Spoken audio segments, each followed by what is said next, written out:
Bonjour et bienvenue dans ce journal des arts et de la culture. Je suis très heureuse de vous retrouver. Nous allons passer ce petit moment ensemble maintenant et vous allez voir ce qui fait l'actu culture ici et là-bas.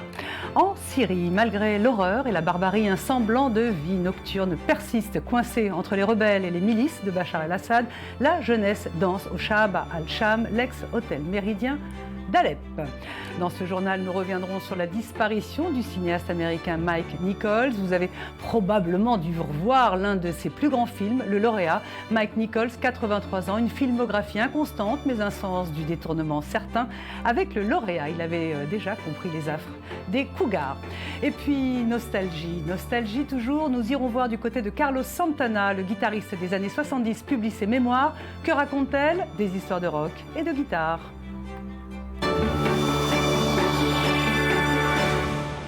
Voilà pour le sommaire. Merci beaucoup d'être avec nous sur i24 News.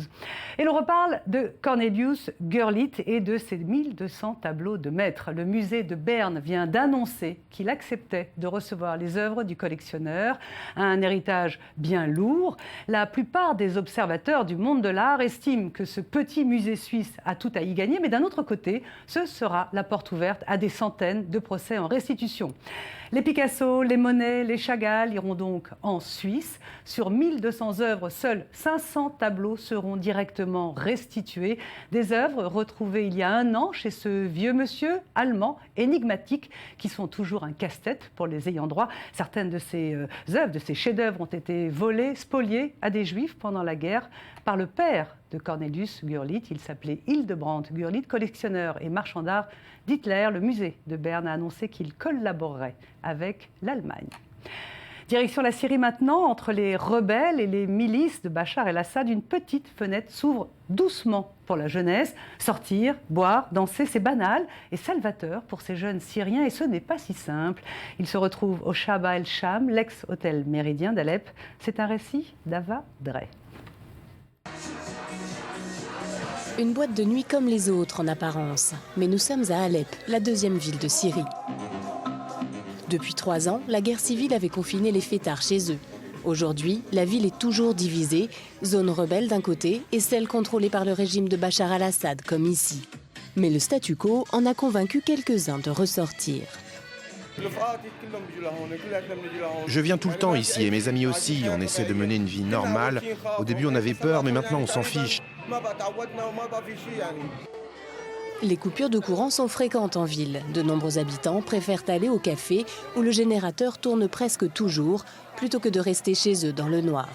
Au café Férouz, dans le quartier huppé de Mogambo, on rit et on discute entre amis, mais la guerre n'est jamais très loin. On vit normalement, mais on a le cœur lourd. Si seulement on pouvait sortir près de la citadelle, aller dans les maisons de la vieille ville, dans le quartier historique. Dans les quartiers contrôlés par les rebelles, les bombes, les checkpoints et les luttes de pouvoir rendent toute sortie nocturne très risquée. Devant ce restaurant, ce sont les rebelles et les combattants qui assurent la sécurité. Et eux aussi ont parfois besoin de faire une pause entre amis. Des jeunes viennent ici jusqu'à 1-2 heures du matin. On est le restaurant des combattants. On est très populaire. La situation est bonne et elle est sûre. Il y a des voitures dans la rue jusqu'à 2 heures. Vous voyez, ça marche très bien.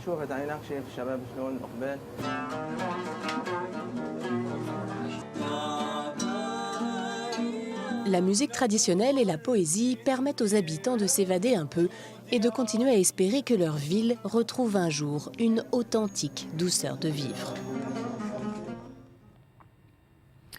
Musique maintenant avec la remise à Los Angeles des American Music Awards. La cérémonie a eu lieu comme toujours au Nokia Arena de Los Angeles en grande pompe, en grande forme, en grand strass. Le groupe adolescent One Direction a raflé une bonne partie des récompenses avec 3 Emmy, dont celui du groupe de l'année. Côté femmes, c'est l'anglaise Katy Perry qui est repartie avec 3 trophées. Et enfin, repartie, c'est un bien gros mot parce qu'en réalité, la chanteuse n'était pas présente. Elle était en Skype et elle a dit merci avec son beau chapeau et ses belles boucles d'oreilles. Carlos Santana sort ses mémoires, célèbre guitariste, il raconte tout, on vous dira quoi. On ira également tout à l'heure du côté du cinéma américain avec les célèbres films de Mike Nichols, disparu la semaine dernière à 83 ans. Mais en attendant, voici le highlight du jour, il est choisi par David Gombin. «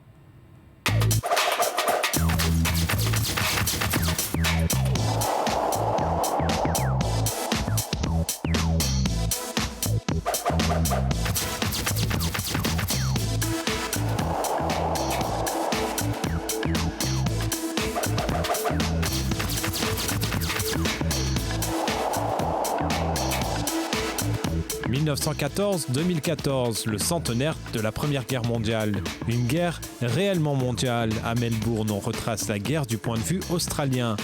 Love and Sorrow, l'amour et la peine. Pendant 4 ans, plus de 60 000 soldats australiens se sont rendus à l'autre bout de la planète pour se battre dans les tranchées du nord de la France. Pour tracer la guerre vue à l'australienne, des photos, des objets et des lettres. Suivez le parcours de 8 personnes ordinaires, soldats ou civils, grâce à une application pour smartphone qui va rendre votre visite encore plus touchante.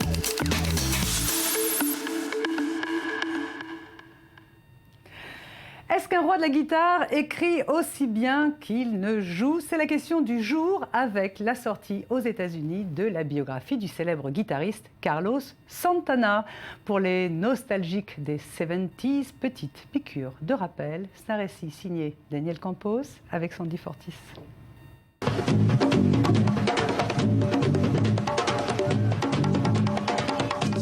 Woodstock 1969. Un jeune guitariste mexicain monte sur scène avec son groupe. Une performance qui deviendra historique et qui laissera le nom de Carlos Santana dans les annales. Son son frais et reconnaissable entre mille et son groupe légendaire qui mixe blues électrique, rock psychédélique et rythme du sud de la frontière sont alors devenus les symboles de ce que les critiques décrivent comme le rock chicano, le rock américain mexicain. Carlos Santana vient de publier ses mémoires, The Universal Tone, un rare et intime plongeon dans la vie du musicien parsemé d'anecdotes personnelles et de leçons de vie. Dans ce livre, Santana raconte son enfance modeste à Mexico, où il a parfois connu la faim. Fils de violoniste, il a grandi avec ses 6 frères et sœurs. Adolescent, il jouait de la musique dans un club de striptease à Tijuana, où il a été harcelé par un touriste américain. À son arrivée à San Francisco, il fait la plonge avant d'exploser sur la scène mondiale.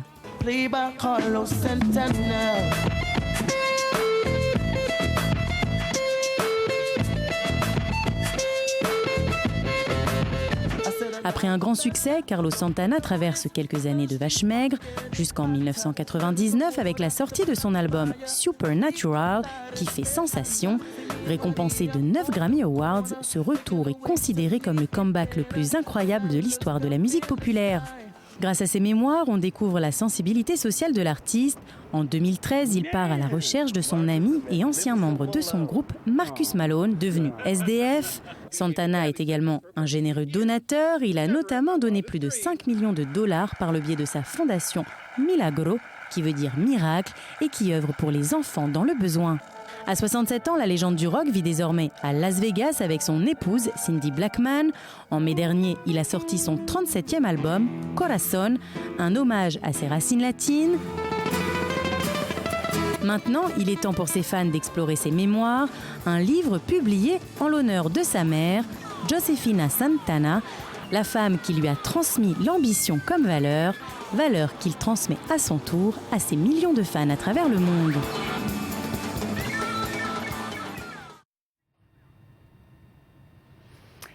La semaine dernière, le cinéaste Mike Nichols est mort d'une crise cardiaque. Il avait 83 ans. L'occasion pour nous de revenir sur la carrière de ce cinéaste américain. Mike Nichols était issu d'une famille juive d'origine russe, mais installée à Berlin. En 1938, ils ont fui les nazis et se sont réfugiés à New York. Le nom de Nichols vient du patronyme de son père, Nikolai, transformé donc en Nichols. À ses débuts, le jeune homme a formé un duo comique avec sa première femme, un genre de stand-up de couple avant l'heure. Ils étaient sur scène et racontaient leurs histoires et faisaient rire tout le monde. Mike Nichols aurait dû se casser la figure ensuite avec son premier film, titré Qui a peur de Virginia Woolf. Le casting était explosif à l'époque. Liz Taylor, Richard Burton. Et contre toute attente, le film et l'ambiance ont été un succès. C'est donc fort de cette réussite que Mike Nichols a pu réaliser le film qui l'a propulsé. Il s'agit du lauréat en 1967. À l'époque, il avait imposé un tout jeune premier au visage disgracieux, le jeune Dustin Hoffman. Je suis sûre que l'extrait qu'on va vous passer maintenant va vous rappeler quelque chose. Because a vision softly creeping left its seeds while I was sleeping, and the vision that was planted in my brain. Simon & Garfunkel, une piscine et Dustin Hoffman. Mike Nichols, sous la lecture avant l'heure de la force des Cougars. On lui doit donc 18 films tout au long de sa carrière, plus ou moins forts. Vers la fin, Mike Nichols a mis un pied dans la comédie politique avec Primary Colors. Il a également mis en scène des pièces de théâtre. Il a fait Mort d'un commis voyageur il y a 2 ans avec Seymour Hoffman. Et puis surtout, La Mouette avec sur scène Nathalie Portman, une actrice qu'il a fait jouer également dans Closer et qui lui avait rendu hommage. In The Seagull, I learned to trust my instincts, and in Closer, I learned how to pole dance, 2 things that are incredibly useful in this economy. But on a serious note, it is a testament, and you've bitched about this before, that no one talks about it. It is your humanity and your artistry that all of us love to work with you again and again. And it is a great gift to be under your guidance as a director and as a friend. I love you. Voilà pour le meilleur de Mike Nichols. On va terminer ce journal avec une initiative originale, le mix entre l'art et l'immobilier. 2 jeunes femmes, Yael, David et Stéphanie Attias, ont investi un appartement de plus de 50 millions de dollars. L'appartement est à Tel Aviv. Elles y ont mis des œuvres d'art dedans et elles ont fait visiter tout cela à tout le monde. Ça s'appelle Casanova Art. Les 2 jeunes entrepreneuses sont venues sur le plateau du Culture Mag. Non seulement, d'une certaine façon, elles font office d'agents immobiliers pour clientèle de luxe, mais elles sont aussi curateurs puisqu'elles ont cherché et exposé des artistes israéliens dans ce fameux appartement. On a la chance d'être à Tel Aviv en Israël où le vivier artistique est très dense. On a d'ailleurs inauguré par notre événement la semaine artistique dans tout Tel Aviv. Et je pense que notre événement et cette soirée-là correspond vraiment à l'image de notre ville avec des projets immobiliers qui ne cessent de se développer, de pousser comme des champignons et l'art qui foisonne non-stop dans cette ville. Donc on est en fait l'interaction de ces 2 univers qui se rencontrent à Tel Aviv. Et ce que les gens cherchent aussi dans ces types d'événements, c'est rencontrer donc leurs semblables. Donc, parce qu'on est vraiment avec des personnes sélectionnées qui ont des moyens financiers d'acheter des appartements à ce niveau-là, oui, et qui ont surtout cette idée qu'une maison ne vit pas sans une œuvre d'art. Donc avoir cette finesse et cette finalité d'esprit, c'est ce que l'on recherche et donc tout le monde se rencontre. Provider, comme on dit, les artistes. Alors je voudrais qu'on s'arrête sur quelques artistes que vous avez mis dans cet appartement. Il y en a un qui est extraordinaire, c'est Ronen Wasserman. On va voir ce qu'il fait. Vous pouvez nous dire un petit peu ce que fait ce... Plus exactement, c'est une merveilleuse découverte de seconde vie. C'est-à-dire que cet artiste prend à la base des vieilles pare-chocs de voitures américaines parce que c'est celles qui sont le plus costauds et causues, et il leur redonne une seconde vie en créant un mobilier urbain. Donc on peut voir des tables, des chaises, et c'est quelque chose qui est particulièrement surprenant, c'est que de ces voitures, il arrive à en faire quelque chose de doux. Si vous avez le plaisir de toucher, quelque chose de très sensuel, de très doux, de très chaleureux.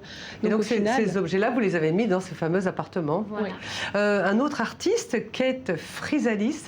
Un coup de cœur, on peut appeler ça. Oui. Une jeune demoiselle qui a fait son allée en Israël il y a 6 mois de Russie et qui a un travail extrêmement fort avec beaucoup de matière, beaucoup de texture et qui a ce rapport donc que nous avons tous avec Israël. C'est cette mixicité de culture qu'elle déverse artistiquement dans ses toiles.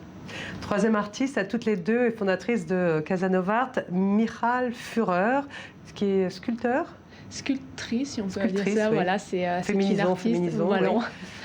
Elle utilise vraiment cette image qu'on a tous de ce personnage qui peut être lié à Botero ou à ses comics, et elle leur crée vraiment des faciès très amusants, très rigolos, en travaillant beaucoup avec la lumière. On voit qu'il y a un reflet. C'est des personnages en fait très attachants. Alors vous avez donc, oui, dites. Non, mais c'est juste que c'est de l'art qui correspond aussi aux maisons. C'est pas de l'art pour les musées, donc ça doit rendre les gens heureux. Vous cherchez bien évidemment les artistes qui correspondent aux appartements somptueux qui sont censés... Et que ce soit joyeux, en fait. Est-ce qu'il y a des œuvres qui ont été vendues à votre événement? Ce sont des événements en fait où les gens viennent beaucoup pour découvrir. C'était le premier événement, donc tout le monde était un peu en spectateur de ce qui se passait, et surtout, comme je vous ai dit, c'est beaucoup de networking, donc les gens se rencontrent, les gens ont aimé, les gens ont vraiment eu des coups de cœur. Tout se passe beaucoup après l'événement. L'événement ne s'arrête pas vraiment quand on ferme à clé, mais il y a beaucoup d'après. Merci beaucoup Yael David, Stéphanie Attia, les deux fondatrices, innovatrices, voilà. De Casa Novart, l'art et les appartements de luxe. Merci à toutes les deux. Et juste pour le prochain événement, on peut s'inscrire sur notre site internet. On le dira. Voilà, c'est une interview qui a été réalisée avant ce journal. C'est la fin du Culture Mag. Vous allez retrouver dans quelques instants les news. Nous allons nous retrouver bien demain, à la même heure, pour un autre journal. Merci de votre fidélité. À demain.